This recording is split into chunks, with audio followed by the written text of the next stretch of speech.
অপর্ণা, তুমি একা একটা ঘরের মধ্যে আর্যর সঙ্গে খুব ভালো সময় কাটিয়ে আসলে। হ্যাঁ বন্ধুরা, এমনটাই বলছে মীরা। চিরদিনই তুমি যে আমার সিরিয়ালের একদম নতুন পর্বের শুরুতেই থাকছে অপর্ণাদের বাড়ির পার্টিতে।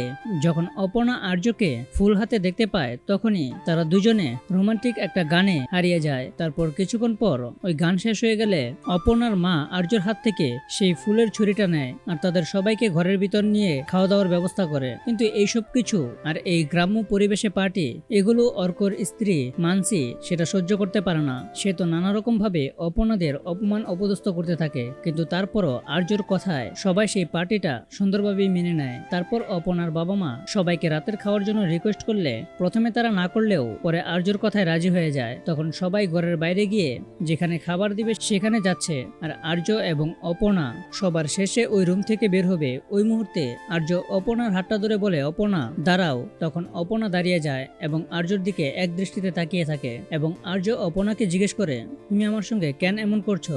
অপর্ণা তখন উত্তরে বলে, স্যার, মা এই পার্টিটা আপনার একান্ত সময় কাটানোর জন্য দেয়নি। তারপর আর্য অপর্ণার হাতটা ছেড়ে দিয়ে বলতে থাকে, আমার তোমার সঙ্গে কিছু কথা আছে। তখন অপর্ণা বলে, হ্যাঁ আপনি বলুন, আমি শুনছি, আমি তো অপেক্ষায় আছি। তারপর অনেকক্ষণ সময় তারা ওই ঘরের মধ্যে কথা বলতে থাকে। অপরদিকে মীরা, কিঙ্কর এবং বাকিরা সবাই জিজ্ঞেস করতে থাকে, আর্য অপর্ণা এখনো বেরোলো না, তারা কি করছে? তারপর অপর্ণা এবং আর্য বেরিয়ে আসতেই অপর্ণাকে মীরা জিজ্ঞেস করে, আর্যর সঙ্গে তো খুব ভালো সময় কাটিয়ে আসলে তুমি অপর্ণা। এই কথা শুনে আর্য এবং অপর্ণা অনেকটা অবাক হয়ে যায়। তো বন্ধুরা, তোমাদের কি মনে হয় আর্য কি তার মনের কথাগুলো অপর্ণাকে খুলে বলতে পেরেছে? তাহলে এখনই কমেন্টে লিখে যাও। আর এরকম নিত্য নতুন সিরিয়ালের আপডেট পেতে এখনই চ্যানেলটা সাবস্ক্রাইব করো।